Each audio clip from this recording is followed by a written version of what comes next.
Hey everybody, welcome to Talk, Teach, Play. My name is Aaron Locks.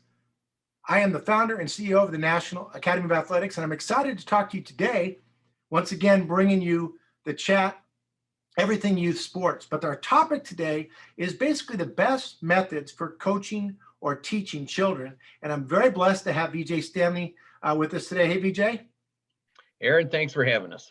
You know, with Balance Excellence, and you and I have had long conversations and gone through a lot of stuff that we've worked together on.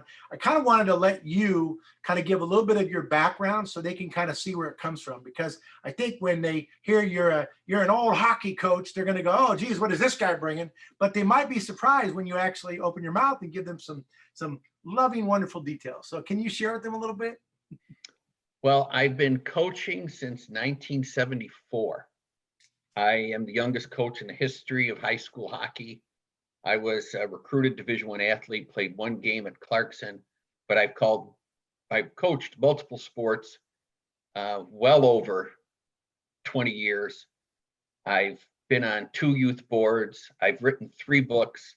I've spoken with doctors, the national, a huge AOSSM, the association, U.S. soccer, U.S. lacrosse, U.S. hockey, and what we're talking about is that it's a universal thing and not a sport specific thing, right, which is why we say multiple sports. Got it. So I think it's important that the audience, I mean, obviously when I've been chatting with a lot of different people, by the way, make sure you subscribe to the channel so you can keep getting the information. And please, thank you for those of you that have been sending questions in. I will have a few questions I'll be asking you, VJ, that did come through specifically on this topic. So I think it's great. So, you know, what we're trying to build here is an opportunity for parents and youth coaches, especially the volunteer ones that are just trying to figure it out. You know, what's the best methods here? Because I do think at times we've kind of gone away from really what we think is important. And again, we'll get to dig into more of that in a minute. But let's just start with where do you think when you, in your experience, you know, coaching as long as you have, when should parents start getting their kids involved in sports and team sports or in sports in general? What do you think? We don't even do it that way. What we say is your child at 2 or 3 should start to play, start to move and enjoy movement. Right. Experience the ball. Like we have in our family, Clayton, my son, we think he came out of the womb with a ball. Right. But have them, like I hear parents say, well, my son played baseball since he was 3. My son was dribbled 2 basketballs since he was 6. I was on a radio show. My son threw a ball at 5, a football over my head. And again, this is a little plug for what we do, but I was on WFAN in New York City and WFAN in Toronto, the 2 biggest talk sports radio stations in Canada and the United States. And I said, we've got to get away from when do we get into sports, right, to how do we make movement great? How do we make movement be the primary thing? Then what you and I talk about all the time, and it's up above your 366, then we go to play. Right. And so it's, again, that's what balance is. Nobody ever says, oh, I lost my specialization. You know, I lost my balance. So what we want is the kids to motivate the parent in terms of watching their journey, not vice versa. So you know, my belief is the kid's body is an all-terrain vehicle, and they need to learn how to drive it. And what happens sometimes is that all of a sudden I'm a basketball guy, so I just focus on basketball with my kid and not realizing that baseball and football and hockey and golf and whatever it is, other things are so important because they get to use their body across the board. But what you're saying, I think, is interesting, because really what you're saying is introduce them just to a ball and throwing and catching and hand-eye coordination, other things. Not that you're teaching them, but just let them experience it, right? Yes, but even one step again backwards, okay, is that just hand them the ball and not put it in their hands, put it on the floor, put a stick on the floor. Put, as much as I don't want to get you in trouble, Legos. Yeah. Because the parents will step on them. Oh yeah, oh no, we've done that, trust me, I remember that. Especially in the middle of the night, that's a guaranteed, right? But what we're saying is, even before that, let's get them to understand their own journey. And again, they're 2 and 3, so this isn't a big psychological thing, but right, if he or she picks up a ball today and then she picks up the stick tomorrow, great. But if I keep introducing the ball to them, they are going to do that ball thing, I call it. I don't want to say it's anything other than that, Right. to please the adult. Okay. And that's what Right, we 'cause want to we get all- away from. Right. And without getting too deep in it, you're right. Okay. So now as they get to, let's 2 or 3, or let's say they're 4 and 5, because this is what drives me nuts. I'm seeing leagues, like full on leagues at 4 and 5 years old, where they're competing and they got to run around and this and that. And they got to, it's tough to hit a ball. I don't care if it's on a tee or whatever the sport is. So, but on the other hand, I got parents who are saying, I don't want my kid to fall behind. BJ, I don't want my kids to fall behind. So what do you tell them? What do we tell the parents? Two things, because it's a two-part question. One, I was called in on a youth football team, and I promise you it's true. A 5-year-old all-star flag football team on how many games they should play. Wait, Travel. 5-year-old all-star team? Yes, sir. Oh, Lord. Okay. All right. You can't make this. It's an old saying, but you can't make this stuff up. Wow. And they wanted to know how many games they thought was good for that, and then how they should go about tryouts. So of course, I let them go on their way. Yeah. But to the second part of your question, which is the key to it, is that what we really want to do is get back to the basics. Okay. And the basics for a child is chaos. So stop trying to organize it. Stop trying to get it to go. It will happen naturally. Now, our company is based on 3 premises: science, psychology, and data. You know that. Right. The data is only 10% of all the kids that are advanced, that's the word I'm going to use, at 10 are the best at 18. Puberty changes everything. Less than 10% of the kids pre-puberty, again, are the best at 18. Right. So what people are being, and I understand following in line, I get that. But what the people aren't being told is there is no line. There is no race.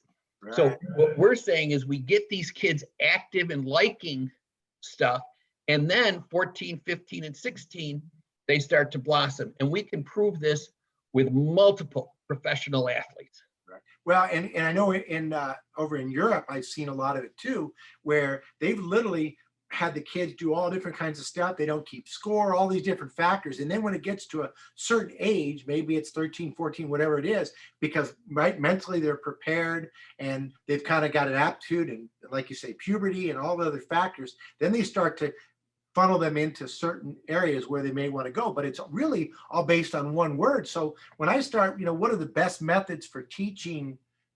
Really what you're saying is stop worrying about teaching and just let them play. Yes. Right? So yes, that's it. let them play.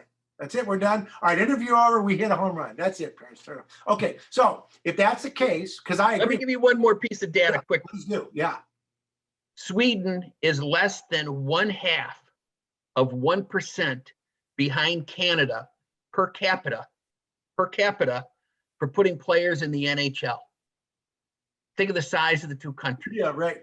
Yeah. And they cut no one under 17. Go ahead.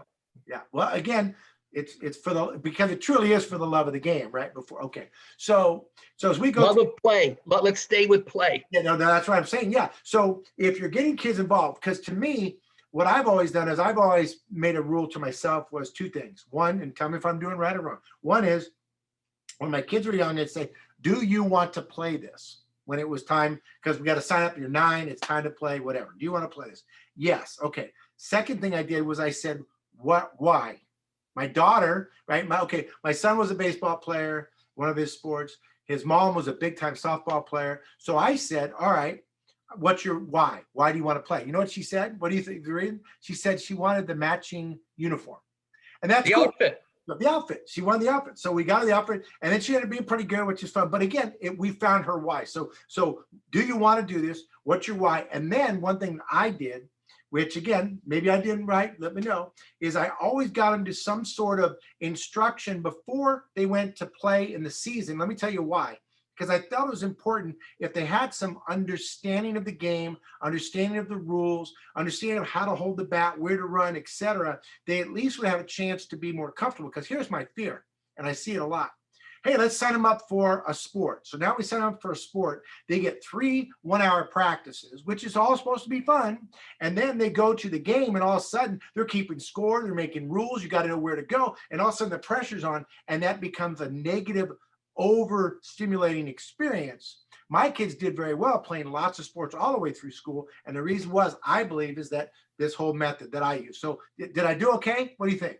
Yeah, it's fine, but Go ahead. There's no but. Tell me where, slap me on the wrist. Where should I go next? What are we doing? no, it's not a slap on the wrist. Okay. It's, if you don't do that, don't think that you can't have a great experience. In other words, we're trying way too hard to make it cookie cutter. Okay. If Yeah. we do A, then we're going to fit the piece into B. It'll be better for C. Well, childhood is messy and chaotic. It's one of my, I was the neighborhood babysitter, loved it. I'd come home from hockey practice and babysit, because these kids, and my wife, my wonderful wife, 33 years, was a special ed elementary teacher. And I would go in every year, twice a year, to watch her. And she's like a Pied Piper. And so yes, the instruction is good, but if they pull back from it, that's fine. Okay. Okay. Let them do something else. What we're really missing, Yeah. and what's desperately missing, is that the fact that with all this technology, all these open fields, all these ways to communicate, the ability and desire to have pickup games be a preeminent So much agree. part of a childhood is now been devalued, and it's been devalued because there's no money in it. It's not devalued because it doesn't work. Well, let me ask you a question about that, because I know for me, I grew up in a neighborhood where you watch the Sandlot. That was us. You know what I mean? 60s and 70s, we all would meet and we would play until we lost the ball or whatever, the street light came on, and we went home. That's what we did, right? But and I can remember playing on the street and getting in trouble because it was Mr. Johnson's Lincoln was one end zone, and God forbid you put a hand on that one time, then we get in trouble for doing that, right? But what did we all yell? You talk about the time. It was this is how we call timeout. Car, because you knew a car was coming, right? That's what we did. But kids aren't doing that, man. And so the excuse I hear a lot is it's not safe to let the kids go out and do that, right? Now, again, it depends on your neighborhood. But I also know, as we talked earlier, and one of the other shows we had this conversation about, it's a $5 billion industry. So this has become big business, right? If you read my third book, Does Your Mind Mind What You're Doing with Your Body? Say it again so these guys get it. Pardon me? Say it again so these guys get it on here. Oh, does your mind mind what you're doing to your body? It's only a 50, 60-page ebook, easy reading. The data, again, we're always science, psychology, and data. Science instead of tradition, psychology instead of force, data because it's real. Less kids are getting hurt now than ever.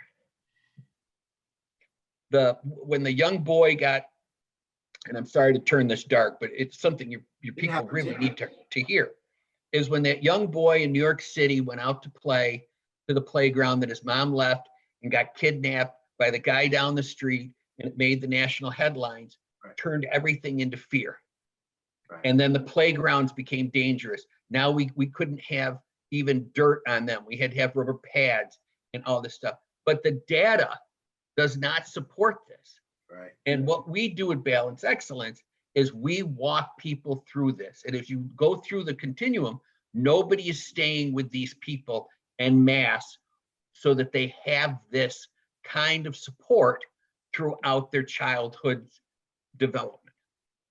There's no doubt in my mind that I was made as an athlete and as a person on the playground as much, if not more so, than school or anywhere else. The life lessons that we learned, I mean, right?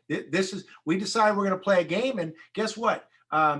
You pick first, I get the next two, right? Or whatever it is. Right field's closed, pitcher's mound is good as first. If we told kids, this is what drives me nuts, even here in California, if I took 9 kids and put them on a field and said, okay, here's 4 bats, 4 balls, 4 bases, 4 gloves, play a game, a lot of them would go, wait a second, we don't have enough equipment. Where's the coach? Where's the other team? Where's the snack bar, for God's sake, right? Like, what is going on? Instead of dividing up, making teams and figuring out how to play. The pitcher's mound's as good as first, right? I mean, we just figured it out. And you know what I think? The lessons that we learn through playing those games, mostly through failure and then learning to succeed, right? Isn't that the value you're talking about? Right. And that is why it's been legislated out. And this is one of the things that people are not being told, is that I want you to have a specific coach. I want you to have a specific trainer. I want you to have a specific strength and conditioning. All the things that would happen when you and I are playing out have now been extracted away. And the phones, listen, I'm not anti-phone, Right. but the phones are not smartphones, they're answer phones. And these children are in a position where their minds can absorb so much knowledge, and instead of knowledge, we're giving them answers. And they're not working for it. So again, That's knowledge. You got to work for knowledge. Yeah, they know. Knowledge doesn't come from an answer. If I give you a smartphone and I give you 100 questions, you can answer it. Right. So then you become dependent on that. Again, my 3rd book explains that. Yeah. And so what we're taking away is the very thing that the children need. I just had this conversation. I was interviewed in England yesterday. We have to get back to the fact that childhood is chaos, Right. and messy. And if we're being honest, really childhood, and that's what I love about sports so much. Child is actually about, and playing sports is about failure, which then leads you to learn, I don't want to do that anymore, or I do, and how to get back up, because that's what's missing, right? Is the ability to figure things out on their own and the ability to create, adapt, overcome, and move forward. Isn't that a big piece of this? Yeah, the late great Dean Martin had one of the funniest sayings I've ever heard. I keep trying to make good decisions, and the only way I can make good decisions is through experience, and the only way I can get experience is through bad decisions. So we're taking it. Everybody likes the word process now. I have a hard time with that, because that seems to me we're manufacturing something. We always use journey, and so we're taking away purposely, but not on purpose. Does that make sense? Yeah. Taking away the value of the journey. And from our time together in the last decade, I'm surprised you're surprised. How did you people think this was going to turn out? Right. Really? This has to be the outcome. If you take away the creativity, if you take away the late bloomer, if you take away the ability to do all these different things, then they're going to be specialized. And when you specialize, you have an inherent fear of being closed-minded, narrow-sighted. On one of our Talk Teach Play episodes not too long ago, I was having a conversation with Michael Stone. He played 7 seasons in the NFL. And we had this great dialogue. And it turned out he didn't even play football till he was 12. He's an NFL player, didn't basically touch a football till he's 12, and spent 2 years on the bench just learning the game. It wasn't until he hit high school and all of a sudden he was bigger, stronger, faster, and a heck of an athlete. And then he truly understood it. And then boom, there he goes. And then he plays 7 seasons in the NFL. So I get it. So really then, okay, let's get back to as a parent. So if I'm talking about a parent now, and I've got a child, what if my child, let's say they're athletic and they're interested. I've got some questions here that I'll ask you in a second, but what if they are interested? How do you want to introduce it to them? How do you want to bring that out in there? If they are, hey, Dad, I want to play. I'm 9 years old. Everybody's playing soccer. I want to play. Absolutely, play soccer. But then I want to ask the parent this question, and I speak all over the country. You know that. Right. I ask the parents this question: when your child goes to school, does he learn one subject all day, every day? When he gets to high school, when he gets to, or she gets to college, even when you get a master's in education, like I have, you still are learning different things. So the balance, again, what we do, balance excellence, I tell the parent, what you need more than anything is an outside objective source that you can trust. And again, there's a huge difference between trust and respect. You want this trust of somebody who is outside of your zone, outside of this, that you can get information from and trust that it's going to be accurate. And the accurate, 5 of the top NFL tight ends, none of them played football in high school or till they were 14. Graham counts at Miami rebounding for his success. Tony Fernandez. I mean, the list goes on and on. Right. Yeah. Ohio State 2 years ago. Now, I haven't got the last recruiting thing. Out of their 45 scholarships, and you and I really need to have a discussion about scholarships for the parents, because that, I think, is a game changer. Out of their 45, and again, it's a head count sport, 45 scholarships, 42 were multi-sport athletes.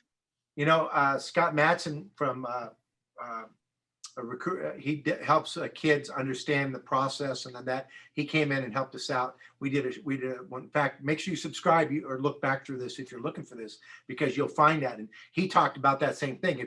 If you're a college coach and you're recruiting, one of the things you're going to be looking at is saying, okay, what sports have they played? Where all the different facets going forward. So important. I know that after I did a little work with the San Francisco Giants, I was in their TV commercials, and I remember talking to a lot of the players, and a lot of them, they all played multiple sports, you know. And it's interesting, again, going back to the theory of the all-terrain vehicle is the body. All right, so now if I'm a parent and I'm being asked to coach, VJ, what do I do? Okay, I signed my son up for a baseball league, and they need parent volunteers because no one else will coach. What do you suggest? Absolutely. But again, you've got to have an outside trusted source who's not trying to make this thing this thing. What you want is someone, a book, a something. But again, it's so important, Aaron, that they have someone that can stay with them through the incubation process. They have someone that they can trust to talk to. And I'll give your audience a free one here. Every single youth coach out there, his warm-up or her warm-up for practice should be Simon Says or dancing. Every single thing that you need in your sport is in those 2 things. Movement and fun, listening to the coach. What do you got? Right? Is that what it's about? And the other thing is what we do with the 10 and unders, and we tell the coach this up front when we go to the organizations and we run a practice for them. You need to understand that the last Simon Says command we're going to give is go tackle. Simon Says go tackle the coach. And you have 30 seconds. And that's it. At 30 seconds, you must let them tackle you. But in that 30 seconds, you can play I call it human dodgeball. You're teaching them every single sport activity that they need except throwing. Right. Yeah. And throwing's an unnatural motion. Well, you know, it's funny. You know, when I look at the camps we run through the National Academy of Athletics and teaching the kids using our talk, teach, play system, it really does use what you're talking about. And whether it's structured exactly the same way, but the gist of it is allowing the kids to have fun, because when we ask the parents what they want from the sport, a lot of them are, whether it's college scholarships, and we'll get into that on another channel, another chat. But let's whittle it down. I got a question that has come in. I got 3 of them for you. Go. So, excuse me. So a parent says, my 9-year-old wants to play soccer, but she's not very athletic, and I'm worried about that. What do I do? Well, she's from Seattle. And she said, you know, what do I do? I got a 9-year-old daughter. She's not very athletic, but her friends are playing soccer. She wants to play. What do I do? There's no such thing as a 9-year-old athlete. So I'm going to tell you, ma'am, you can relax right now. There's nobody. They're all terrible. Some are just less terrible than others. There's nobody recruiting 9-year-olds from a college Division I team. 2, dance. Simon Says play. You don't have to kick the ball around in your backyard. You just need movement.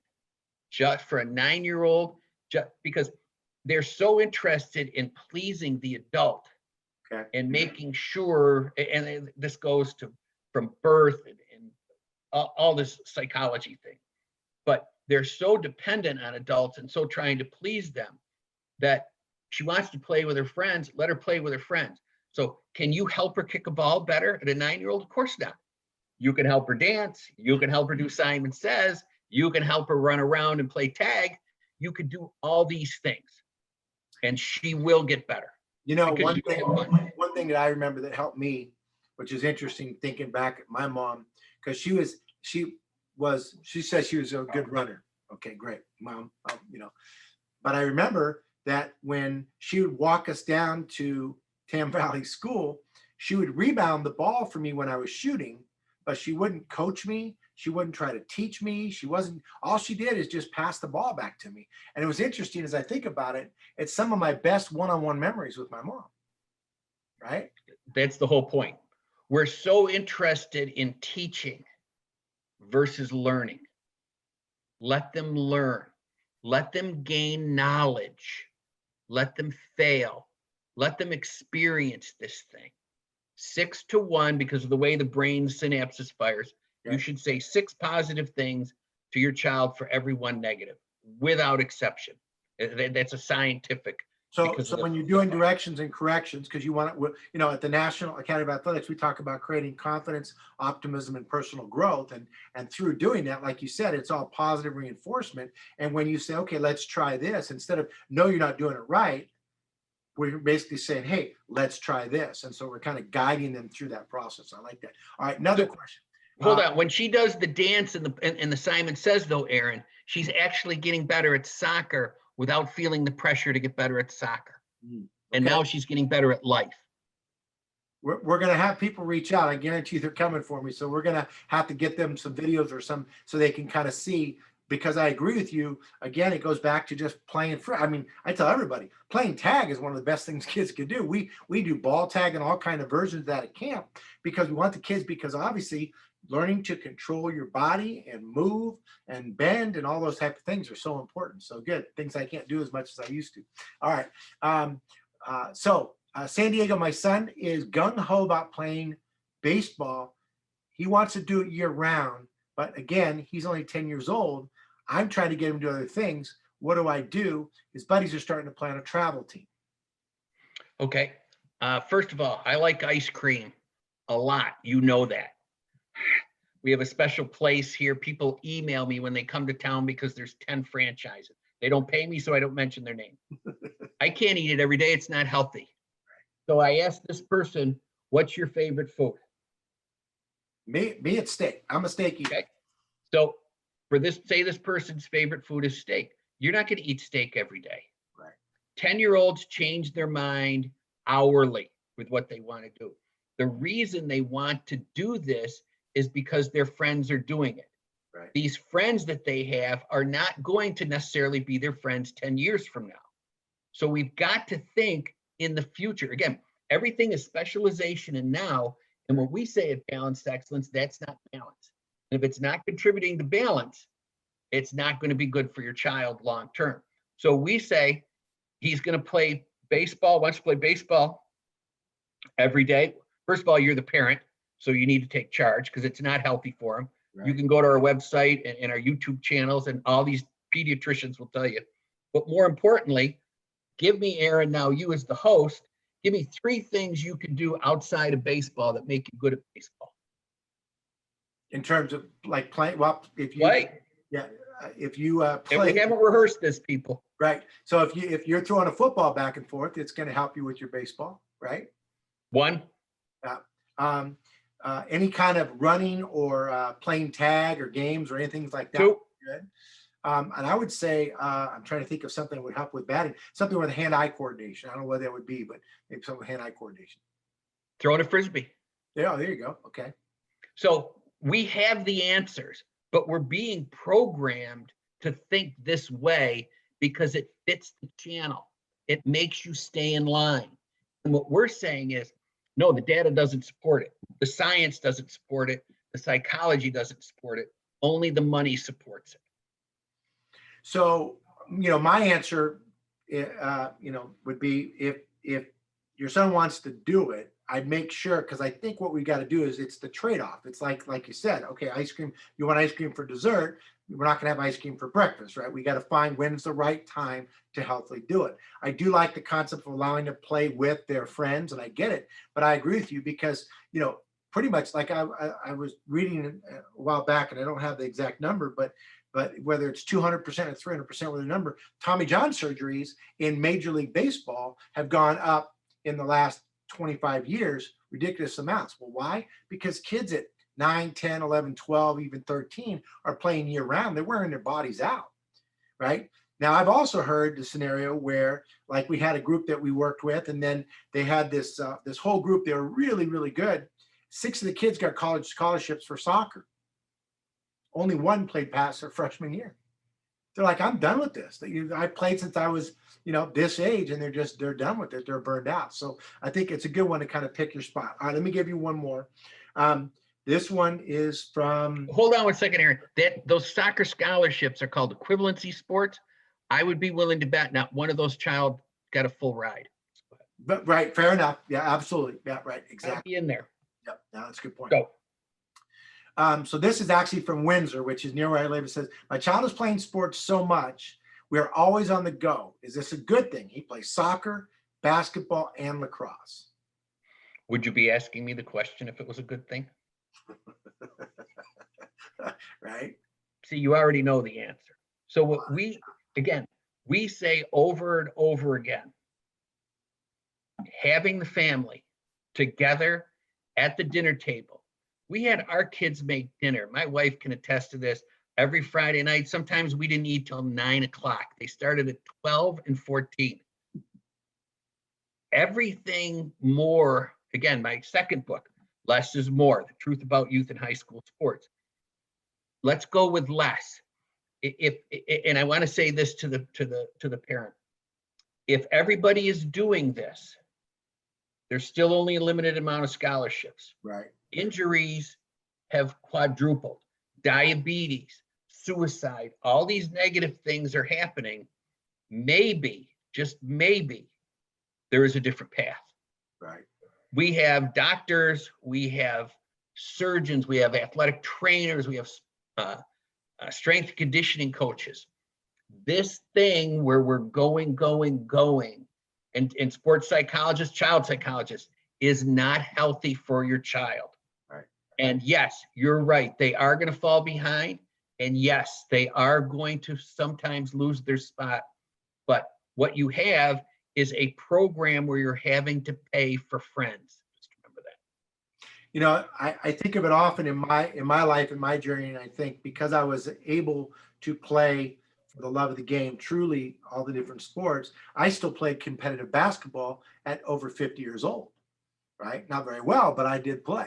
And the thing is that it never got burnt out. It never got to the point where if you want me to go shoot, I can still do it. And I loved doing it. And so I think what we're talking about is a lifetime journey. So to kind of come back, the best message of this teaching and coaching, really, it sounds like, is to encourage them through as much free play and free expression as possible as they go up through the ages. Obviously, there is more instruction. I'm a camp guy because I believe what the difference between a child that goes to a camp versus right to a league. Leagues are based on competition. Camp is based on instruction, play, fall in love with the game. There's a balance that's there, and there's nothing wrong with leagues. But I think each child is different, but you've set some really good pieces. So let me ask you this last one, and this is actually for me, but how do you suggest now, because wins and losses is a big deal to a lot of people, right? I have people that send me pictures and they've got all these trophies and all this stuff behind them. How would you suggest as a parent to help your child and go through the process dealing with wins and losses? How would you, what's the philosophy? Give me a piece of this. Okay. First of all, nobody knows how to win. Nobody knows how to win in the world. Nobody knows how to win. I can teach you, one of our seminars is the art of coaching leading to a win. Okay. The art of coaching leading to the ability to win. And we call it the Augusta approach. So, and I want to win as much as anybody. I love it. But we're trying to force this, and we're trying to say that winning is the key. I was head coach of college hockey for 21 years. Forget the championships we won. Whenever the players and I get together, we never talk about the championship. Talk about the journey, talk about play. So what people are trying to put, again, it's this immediacy. They're trying to put a value on a victory. Jerry Jones built a $2 billion mausoleum stadium for himself in Dallas and said publicly he would write a check for $1 billion for Super Bowl. So he doesn't know how to win, but there's an art to this coaching. And if we get these people to understand the journey is the victory, not the trophy. The journey is the victory because there's the knowledge. And that's what we're trying to teach children. We're trying to teach them the value of knowledge. So when Coach Wooden, when I worked with him, he would always say, success is the peace of mind of knowing you've done your very best, right? And say we're there, right? I mean, that's really where we're guiding them. So when you say winning, like Magic Johnson, when I worked with him, and not to name drop a bunch, but he used to say, we win kids. At camp, we win kids. We want them playing and having so much fun that they're developing a passion that they're falling in love with, and we're winning the kids. And I think in a strange way, it all kind of fits together as we're going forward, because ultimately what we're basically saying is to allow it to be the kids' journey, right? And allow them to figure it out through free play, through creative games like you're talking about, rather than just trying to pound it into them, and then they'll figure it out. We just have to trust the process, right? We have to trust the journey. When you taught your kids how to ride a bike, you started with a tricycle, then the bike with the training wheels, and then two when you held onto the seat. Did you keep holding on to the seat, or did you let them ride by themselves at some point? My kids were different. It's not fair. My son, I just put on the bike and pushed it, and he figured it out. But he was a lot older because we lived on the hills. But yes, I get the concept. I agree. When you taught him to drive a car, you gotta let it go. Drive a car, same thing. Eventually, you gotta stay in the car. Now, I just want to say one thing to Aaron, to what you said earlier, and again, it's part of the reasons why we're different at Balanced Excellence. These elite travel teams aren't necessarily competitive. They're built to win. That's not competition. I'm going to go back to your basketball analogy for your fans watching. Aaron and I are going to play basketball, and because I'm old and I don't want to do this as much as possible strenuously. So we're going to play side to side, and we're going to play 5-on-5 also because I want to fill up the court. So Aaron loads his team up, and he's up 15 points within the first 5 minutes of this pickup game between us 10 men. At some point on both sides, people start pissing and moaning. What I'm saying, for real, true competition, I go to Aaron and I go, Aaron, listen, you give me Dave and Joey, and I'm going to give you Bobby and Billy. And if you're truly competitive, do you know what Aaron says to me, people? He says, right, let's start over. Because that's competition. Building this team so we can win, so we can go to that tournament, that's not competition, okay? That's entitlement. There's a huge difference. You can sit behind it and say, yes, I'm competitive. But when people say, he's just or she's just over competitive, that's a reason to cheat. That's a reason to do things that aren't in the best interest of the kids. That's a reason to not play by the rules. Is that what we want to model? No. Good. All right. Well, you know what? It feels to me like you and I have some more stuff to talk about, and we're going to definitely have to come back through it and do this. And I'm taking some mental notes, but I've got two new topics I guarantee you we're going to dig into the next time we get a chance to talk, because I definitely want to dig deeper. Hey, VJ, if someone wants to reach out to you, I know that you've got balancedexcellence.com, but where would be the best way if it's a coach or a parent, they want more about what you're offering or how to get involved and get engaged, where do they go? Well, you can email me, vj@balancedexcellence.com. And we have a charity division, as you know, bj@frozenshorts.com. And Frozen Shorts is our charity division. And we do with churches and CYO and Rotary and Kiwanis and all that stuff for all the kids that sit on the bench needlessly during youth sports. So either one of those 2 emails. Great. And listen, my office number is public, 585-743-1020. Okay. You're the first one that's put your number out there. We'll see if that thing starts ringing out the hook for you. It's my office. You can, everybody, I mean, the number is everywhere. Okay, good enough, fair enough. Well, And listen, if we're going to do this, right, we have to model. that's right. So if I don't put that number out there, I'm giving everybody else the excuse, well, then you don't have to play by the rules. You can specialize. You can say, I don't have to do that. I'm different, people. I'm putting your number out there, baby. We'll make sure you can get a good, if nothing else, I will tell you this, we always get a good laugh. But today, I feel like we really, again, getting back to my fundamentals, which is the talk, teach, play, which I think is such an important piece of what we're putting together. I appreciate your time and you making the time with me today. For those that are listening out there, if you want to reach out to me, obviously you can follow us at nationalacademyofathletics.com, find us on Facebook and Instagram, get in touch with us, send us an email at info@naofa.us. That's info@naofa.us. And I remind everybody, please, man, when you teach your kids or you get your kids involved, just remind them to always to play hard and have fun, because that's what it's all about. Appreciate it. Can I just add one thing? Please do. Go for it. We have 2 sayings at our company. Peace of mind is victory, which made me smile when you were talking about John Wooden. And the other one, as parents and coaches, it's not our job to decide when, how, or even if the light goes on. Our goal should only be flipping the switch. You're deep, my brother. You're deep. I appreciate it. We'll catch you soon. Thanks, everybody.